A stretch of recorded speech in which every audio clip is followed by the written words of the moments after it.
To better appreciate and understand the history and development of the Philippine folk dances, one must begin with the dance of the primitive man, which was technically the first dance form of any people.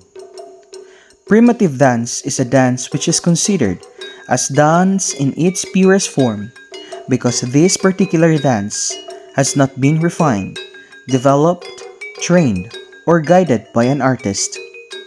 As with most primitive cultures, the early people of the Philippines believed that their fate lay in the hands of their gods. To the early Filipinos, dance was an expression of community life that animates the various rituals and ceremonies.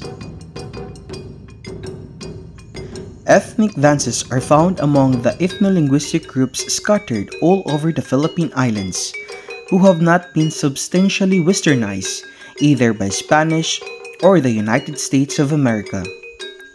The mountain regions of northern Luzon is known by the poetic term Philippine Skyline. Inhabiting that rugged terrain are six ethno-linguistic people known as the Cordillera or Mountain People.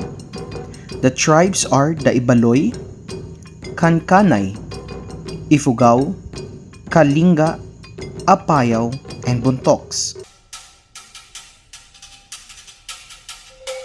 Deep south in the Philippines lay the inscrutable island of Mindanao, with its strong Muslim flavor.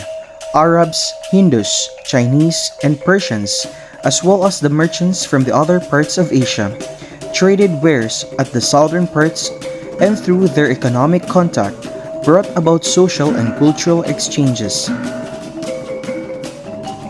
In their dance, the Muslim tribes exhibited traits that linked them not only to the Indo-Malayan but also to the other Islamic culture of the East.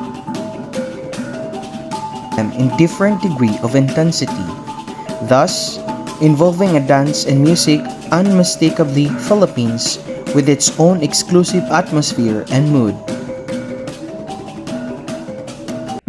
Bindian of Benguet is a dance to heal a prolonged illness, relieve natural calamities such as famine and drought, and to celebrate a victory in war.